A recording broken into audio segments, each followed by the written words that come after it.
So there's a crazy rumor from Grace Randolph concerning Batgirl and the DC multiverse, and surprisingly, I think it just might work.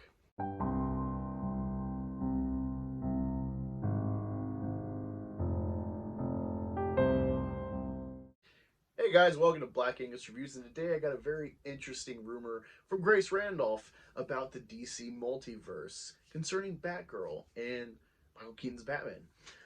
So if you've seen that video of hers, she talked about how the DC multiverse is going to have Michael Keaton take over the reins of Batman from Ben Affleck through the Flashpoint story, and apparently try to go forward with Batgirl Beyond.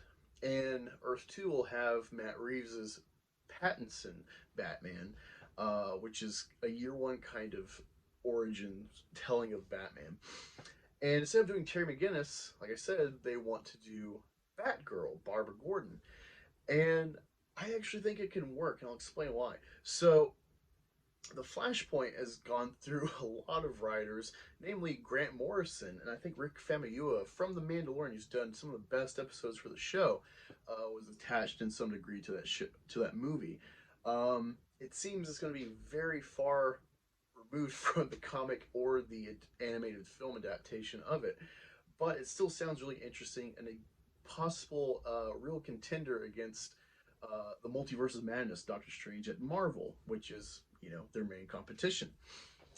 And I know a lot of people will come into this and think, "Whoa, have you gotten woke? Are you an SJW? You're wanting Batgirl replace Terry McGinnis?" Well, first off, I was never attached with Batman Beyond. That show came out after I was starting to get into other mediums and shows and whatnot, so I just never got involved with Batman Beyond. But I like the concept, and I love the animated series Batman beforehand. But of course, in the main gist of Batman Beyond is Bruce Wayne in the near future is having someone take the reins with new tech as Batman through Terry McGinnis. And he's kind of, his oracle or his mentor, kind of Nick Fury for this operation. And that's what Michael Keaton is supposed to be set up for in the new goings on with Batman and possibly with the Justice League and everything else for the DC multiverse and on Earth 1. But the problem with Flashpoint is it has Christina Hodgins, who's had middling success and controversy as a writer for film. She did a fairly successful Transformers in Bumblebee, which felt like a fresh take on the series for a lot of people. I didn't mind it, but I didn't think it was stellar. I actually would have just rather stick with rebooting the Bayverse of Transformers, getting the writing down better. But she also did Birds of Prey, which I did like, despite the feminist injection, namely trying to purposely desexualize the characters to not appeal to the male gaze and whatnot. That really stuck out like a sore thumb. And of course, it was sold to the audience as a Galentine's Day movie during the Valentine's Day holiday, which really isn't removed from the comics. It's actually a lot like the first Harley Quinn story by Paul Dini, I think, where she's been ditched by Joker, and she's kind of fessing everything to Poison Ivy and her detriment, and then she's got this path to get even with Joker and kill him off, and of course she intertwines with Batman, and it's a really good story. And I think that main line with Harley Quinn is pretty faithful to that, along with another Harley Quinn story I haven't read. But it didn't do well in the box office. I don't think it was a bomb, and of course, there's a lot of SJW coverage of that film that didn't help its case. On top of being a weird attempted sequel to Suicide Squad, which was not a good film. But nevertheless, I think this could work, and I'll tell you why. Dark Knight Returns, the quintessential Batman story that kind of revamped the character, brought him back to success, and kind of polished and focused a new gritty mythos for him, and even had him challenge and defeat Superman in combat, which you would never think could happen, but it was written convincingly and well done by Frank Miller. But someone key in that story, in this Elseworld story, is Carrie Kelly, the female Robin, who's actually from watched some in-depth stuff about that comic, is supposed to be like 13 in the story, which is like, what? I never realized she was supposed to be that young. So a little bit of a stretch, but it was still really good. She's a good side character for Batman, and she kind of, brings back some stuff from that he lost with the original Robin in that story.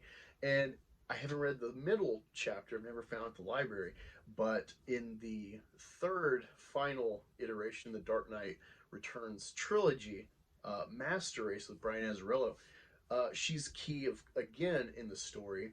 It's been 3 years since the first Dark Knight Returns, and Batman's beat to hell. He's on crutches in the Batcave, and so Carrie is handling the Batman operation, wearing the suit and stuff.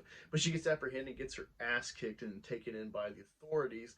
But of course, happens to escape and start working with Batman again, and gets intertwined with Superman, Wonder Woman, and the Kryptonian city of Kandor being brought to full size by Captain Atom.